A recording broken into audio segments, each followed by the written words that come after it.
안녕하세요.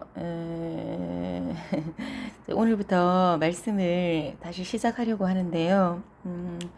모두가 행복하시고요. 하나님 안에 또 행복을 나누시고 사랑을 나누시고 또 세상의 법과 질서를 따라가기보다는 또 우리는 하나님의 백성이고 천국의 백성이니까 하나님의 법을 진리를 우선적으로 잡는 또 거룩한 하나님의 백성이 되기를 원합니다.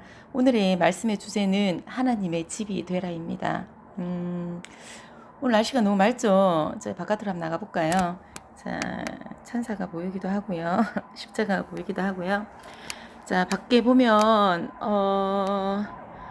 지금 아침에 좀 안개가 꼈는데 지금도 좀 안개가 껴 있는데요. 그래도 가을의 마지막 자락에 날씨치고는 너무나 아름답고요. 또 하나님이 주시는 이 또 풍경과 이 모든 것들이 또 유유히 걸어가시는 또 평화로운 또 사람들도 보이고요. 운동하시는 분도 보이고 이런 모든 것들이 또 하나님이 주신 우리에게 주시는 또 복인 줄 알고 우리가 태어남을 또 감사하게 또 생각할 줄도 알고 하나님이 주신 우리의 육체와 우리의 몸을 또 하나님에 맞게 쓰임 받을 수 있도록 또 코로나19가 빨리 없어질 수 있도록 우리가 같이 기도하도록 합시다. 자, 말씀을 한번 돌아가 볼게요. 자, 예수님 얼굴이 보이고요. 자, 오늘 말씀은 시편 11장 말씀입니다. 내가 여호와께 피하였거늘 너희가 내 영혼에게 새같이 내 산으로 도망하라 함은 어찌함인가. 악인이 활을 당기고 화살을 시위에 먹이며 마음이 바른 자를 어두운 데서 쏘려 하는도다. 터가 무너지면 의인이 무엇을 하랴. 하나님께서는 그의 성전에 계시고 여호와의 보좌는 하늘에 있으며 그의 눈이 인생을 통촉하시고 그의 안목이 그들을 감찰하시도다. 여호와는 의인을 감찰하시고 악인과 폭력을 좋아하는 자들을 마음에 미워하시는도다. 악인에게 그물을 던지리니 불과 유황과 태우는 바람이 그들의 잔에 소득이 되리로다. 여호와는 의로우사 의로운 일을 좋아하시다니 정직한 자는 그의 얼굴을 배우리로다. 아멘. 정직한 자는 그의 얼굴을 배우리로다. 정직한 자는 하나님의 얼굴을 영적으로 보고요. 영적으로 예수님의 얼굴을 보고요. 성령님의 얼굴을 봅니다. 이 얼굴이라는 건 어떤 형상이라기보다는 하나님의 마음, 하나님의 영적인 하나님의 거룩함, 하나님의 진리, 하나님의 복음, 이게 전부 다 하나님의 얼굴이죠. 어떤 형상이 아니라. 그렇지만 우리는 예수님의 모든 얼굴과 영적인 부분과 진리와 그 발걸음과 발자취와 십자가의 길을 걸어가야 합니다. 각자의 얼굴은 다르고 각자의 있는 곳은 다르고 각자의 처한 환경은 다르지만 하나님의 백성은 하늘의 문을 열 수 있는 키를 갖고 있어서 그 키가 복음의 디딤돌이 되어야 하고요. 그 키가 하늘 문을 여는 거룩한 문이 되어야 합니다. 어떤 사람들의 여러 가지 말로 인해서 휘둘리기보다는 자기의 믿음과 자기의 영적인 가치관을 분명하게 세우고요. 그 가치관이 하나님 앞에 죄가 아니라고 느껴지면 세상을 향해서 담대히 나갈 수 있어야 되는 용기가 필요하고요. 믿음이 필요합니다. 저 또한 올바르지 않아 늘 죄악 가운데 살아가지만 그 죄악이 하나님 보시기에 정말 악하면 저는 하나님 앞에 설 수가 없어요. 누구나 다 그렇지만 모세가 하나님을 볼 때 얼굴을 가렸다고 합니다. 그 빛이 너무나 찬란하고 빛이 너무 강했기 때문이죠. 아무도 하나님을 본 사람이 없다고 했어요. 그죠? 모세도 하나님의 뒷모습만 봤죠. 누구를 정죄하거나 누구를 함부로 판단할 때에 그거는 자기가 판단하고 자기가 함부로 정죄하기보다는 그 일이 풀리지 않을 때에 하나님을 앞장 세우는 게 제일 정확한 방법이라고 생각합니다. 하나님이 해결해 주시는 어떠한 키를 가지고 있고요. 하나님이 들고 계시는 계획이 있고 하나님이 생명책에 기록해 놓으신 악으로 행하든지 선으로 행하든지 좋은 일로 행하든지 나쁜 일로 행하든지 그 도구에 따라 움직이는 것이죠. 우리는 남을 함부로 판단하면 안 돼요. 그렇지만 악은 제하여야 합니다. 그 악이라는 건 하나님 앞에서 하나님의 영역을, 하나님의 주권을, 하나님의 진리를 함부로 판단하고 자기 멋대로 지휘를 하는 거죠, 세상으로. 그게 권력의 힘이 제일 빠르게 움직입니다. 실질적으로 말하면 약한 사람들은 위에 서려고 해서 설 수가 없어요. 가난한 사람들은 부자의 흉내를 낼 수 없어요. 그리고 힘들고 어려운 사람들은 여유 있고 부한 사람들을 어떤 마음가짐을 가질 수가 없어요. 그거와 같이 약한 사람들은 지금도 약육강식이라고 하죠. 동물들의 세계는. 근데 세상의 세계도 마찬가지예요. 약육강식이에요. 강자가 밀어붙이면 약자가 아무리 진실되고 올바르다 하더라도 잡아먹혀요. 그런 게 현실이에요. 그렇지만 세상과 하나님의 사람이 다른 건 우리는 강한 자 앞에 강할 수 있어야 돼요. 그게 세상의 이치와 하나님의 이치가 다른 겁니다. 그 약육강식이 휘둘리다 보면 예수님을 팔아야 하는 유다의 자리에 갈 수도 있어요. 그 약육강식에 지배당하다 보면 아나니아와 사피라 같이 우리의 가진 게 하나님이 보시지 않는 우리 것이라고 생각하고 마음대로 자기의 것을 남용해요. 우리의 재산과 우리의 몸과 우리가 행할 바와 우리의 생각과 우리의 마음과 안심은 전부 다 하나님의 것이에요. 그거를 잊지 않는다면 세상이 어떤 잣대와 세상의 어떠한 판단과 세상의 기준에서 우리는 벗어날 수가 있어요. 이게 유체 이탈을 할 수 있다는 거죠. 자기가 생각하던 자기의 자리에서 자기의 몸에서 유체 이탈, 그러니까 다른 곳에서 나를 바라본다는 거죠. 유체 이탈이 돼야 우리는 천국에 올라가죠. 영이 빠져나가야 우리는 천국으로 올라가요. 그것이 안 되면 늘 자기 육체에 머물러 있어요. 그리고 자기가 자기를 못 봐요. 그리고 자기 환경에 묻혀서 자살도 하고요. 자기 환경에 묻혀서 죽음 가까이 이르는 자들도 많습니다. 우리는 자기 자신을 객관적으로 봐야 되고요. 그 객관적에서 나를 바라볼 때에 내가 무죄하다고 생각하면 하나님 앞에 그거는 다른 사람의 판단 유무에 따라 움직일 필요는 없어요. 왜냐하면 자기의 양심과 심장을 갖고 있는 한 내 심장과 내 양심이 하나님 앞에 떠나지 않았을 때, 하나님 앞에 죄가 아니었을 때에, 내 죄가 내 입으로 고백되었을 때에 하나님이 그것을 용서하마 무지개를 주셨으면 노아에게 그건 용서받은 거예요. 그것에 질질질질 계속 물고 늘어지는 건 사탄의 짓이에요. 사탄이 그것으로 인해서 자꾸 정죄감을 주고 자꾸 죄를 드러나게 하고 그 죄에 파묻히게 하고 무리로 인해서 그 죄를 강압적으로 자기들의 옳은 대로 방식으로 끌고 다니는 거죠. 질질질 끌고 다니는 거죠. 그럴 필요가 없다는 거예요. 우리는 단호하게 그것을 막아설 필요가 있어요. 왜냐하면 우리는 세상과 다르기 때문이에요. 우리는 하나님의 백성이기 때문이에요. 사도 바울이 그런 걸 끌려갔으면 사도 바울의 일을 못했을 거예요. 수많은 고난과 고통과 매맞음과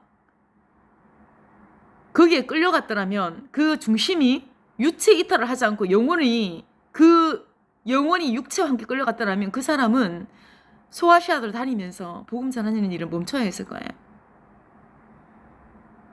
많은 무리의 핍박이 많았다는 거예요. 그렇지만 우리는 죄와 핍박을 잘 구분해야 돼요.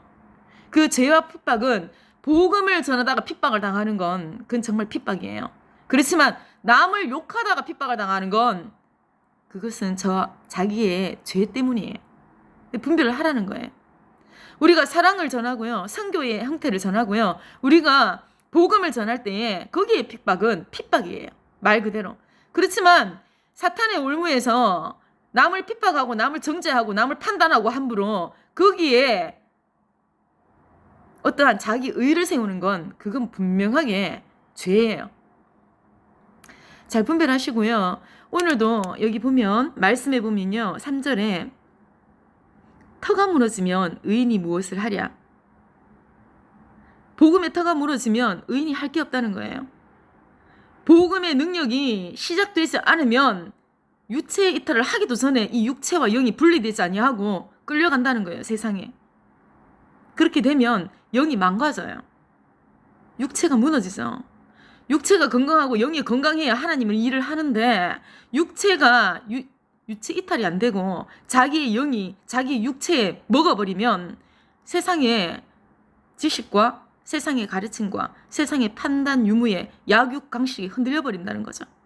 거기서 흔들려 버려서 많은 사람이 실족해요. 특별히 코로나19로 인해서요. 거기에 무리를 이루어서 거기를 따라가다가 많은 사람이 실족해요. 함부로 판단해요. 함부로 정죄하죠. 하나님이 판단하시지 않은 거, 하나님이 정죄하시지 않은 거를 인간이 무리가 판단해요.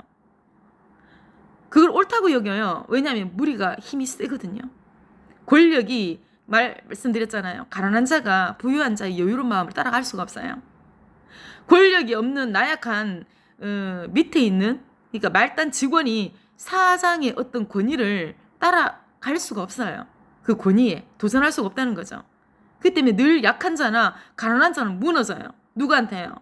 힘 있고 능력 있고 권력 있고 무리의 힘 중에 무너져요. 근데 이게 진리가 아닌 게 진리가 돼 있어요. 근데 이 진리에 굴복하지 않으면 다 왕따가 돼요. 이 이상한 진리에 따라가게 되면 하나님이 판단한 것을 자기가 판단해요. 하나님이 정죄할 부분을 자기가 먼저 정죄해버려요. 하나님이 말하시지 않았는데 자기가 결정하고 자기가 정죄하고 자기가 판단해요. 다시 읽어볼까요? 터가 무너지면 의인이 무엇을 하랴? 복음을 전하세요. 복음을 전하다가 핍박이 오는 건 그거는 당신의 죄가 아니에요. 누구의 죄라고요? 그 복음을 핍박하는 그들의 죄예요. 그러니까 죄와 핍박을 잘 구분하는 오늘 하루가 되셨으면 좋겠습니다. 7절을 보면은요, 여호와는 의로우사. 누가요? 하나님이. 하나님만 의로우세요. 하나님만 공전하세요. 하나님만 공의로우세요. 인간은 늘 틀릴 수 있기 때문에 그래요. 의로운 일을 좋아하시나니 정직한 자가 그의 얼굴을 배우리로다. 각자 얼굴이 달라요. 각자 참 환경이 다르죠. 그렇지만 우리는 누구를 함부로 정죄하면 안 돼요. 왜냐하면 하나님이 그 사람을 어떻게 생각할지 모른다는 거예요. 모든 문제는 하나님의 생각과 하나님의 영역과 하나님의 진리 가운데 그분이 행하실 일을 우리는 바라볼 수밖에 없어요. 그분의 꼭대기에 올라앉아 좌정에서 이래라 저래라 할 수 없어요. 복음을 전함에 있어서 하나님을 위에 세워야 돼요. 하나님의 진리를 세워야 되고요. 하나님의 움직임을 세워야 돼요. 사랑하라 했어요. 행복하라 했어요. 기도하라 했어요. 그분을 따라가는 게 맞아요. 왜냐하면 그분이 하나님의 진리이기 때문에 그래요. 하나님의 터를 세우라고 했어요. 서로 사랑하고 서로 행복하고 서로 기도하라 했어요. 범사에 감사하라 했어요. 싸우지 말라 했어요. 그리고 정죄와 판단한 걸 하나님께 맡기라고 했어요. 그분을 따라가야 해요. 왜냐하면 그분이 사도 바울일 수 있어요. 그분이 복음 전하는 선교사일 수도 있어요. 그분을 따라간다 해서 그분이 하나님은 아니에요. 그분을 따라가 그분의 말을 온전히 믿는다고 그 사람의 어떤 군중들의 힘에 있다고 조용기 목사님이 지옥 가는 게 아니라고요. 조용기 목사님 많이 우상화했죠. 조용기 목사님이 하나님이라고 했어요. 조용기 목사님이 이단이라고 했죠. 근데 어떻게 됐어요? 이단은 해체됐죠. 그분은 분명히 자기가 하나님이 아니라고 말씀하셨어요. 그렇지만 우리가 그분을 몇십만 명, 몇천만 명이 지구에서 우리나라에서 따라가는 건 그 사람이 하나님이라서 따라가는 거 아니에요. 그분의 말씀이 하나님의 말씀이기 때문에 따라가는 거예요. 사도 바울이 사도 바울 된 것은 그분이 하나님이기 때문에 따라간 건 아니에요. 그분의 말씀이 복음 전파가 하늘의 말씀이기 때문에 따라간 거예요. 우리는 잘 분별해야 해요. 사랑하라 했는데 따라갔어요. 정죄받을 일은 아니라는 겁니다. 서로 나눠주고 서로 섬기라 한데 따라갔어요. 그게 정죄받을 일은 아니라는 거죠. 오늘도요, 자신의 죄와 자신의 핍박이 어디에서 오는지를 잘 분별하시고요. 하나님의 복음을 전하다 핍박당하는 건 그건 하늘의 상급이고요. 세상의 핍박이에요. 그렇지만 사람을 정죄하고 사람을 욕하고 사람을 함부로 판단하고요. 그 일에 앞장서서 하는 건 분명히 죄예요. 그는 하나님의 일과 하나님의 진리와 하나님의 방법과는 아무 상관이 없는 일이기 때문에 그래요.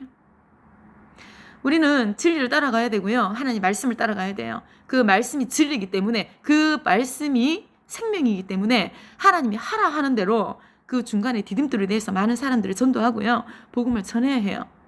그리고 수많은 목사님들이, 개척교회 목사님들이 한 영혼을 위해서 기도하고 있고요. 한 영혼이 천하보다 낫다 했어요.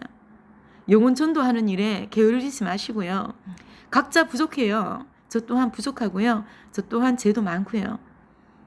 하나님과의 어떤 관계에서 끼인 물질이 없어야 돼요. 이 물질이 없어야 된다고요. 남이 함부로 판단하는 것은 그 사람의 판단이기 때문에 내버려 두셔야 돼요. 하지만 우리는 전도를 해야 돼요. 복음을 전해야 되고요. 거기서 오는 핍박은 말 그대로 핍박이에요. 잘 분별하셔서 오늘도 천국의 문을, 또 하늘의 문을 여는 데에 분별한 영을 갖도록 하시고요.